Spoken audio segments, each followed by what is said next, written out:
Classé parmi les pays où le paludisme représente un facteur de mortalité considérable, le Gabon s'est plus que jamais lancé dans le programme de lutte contre le paludisme. Pour ce faire, le développement d'une stratégie de communication autour de cette maladie complexe a été nécessaire, puisque depuis 8 ans, le paludisme demeure endémique au Gabon et toute sa population est à risque. Passer des messages aussi à l'endroit des femmes enceintes lorsqu'ils vont dans les SMI, donc faire des ISE, donc éducation pour la santé, afin que les femmes enceintes prennent les traitements préventifs intermittents.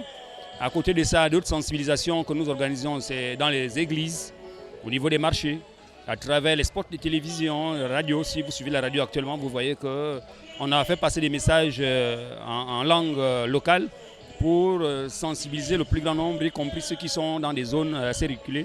Parmi les techniques de sensibilisation, à côté des alertes, l'on note la prévention qui occupe une place de choix dans le programme de lutte contre le paludisme. Les techniques de communication, nous avons plusieurs, mais celles que nous utilisons le plus souvent, c'est les techniques de groupe. Donc nous allons, la population vient le matin, ils sont assis et puis nous prenons un thème, nous débattons sur ce thème.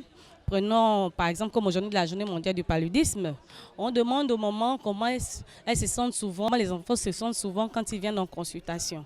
Au début on venait, on faisait comme l'exposé, on parlait et puis des fois les mamans ne suivaient pas. Donc pour maintenant impliquer les mamans, on pose des questions. Nous le faisons tous les jours de lundi à vendredi.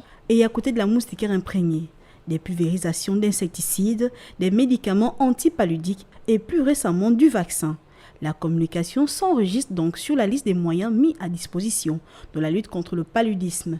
Soulignons que le Gabon ne bénéficie pas encore du vaccin, moyen paraissant plus sûr aujourd'hui de réduire la transmission et la mortalité.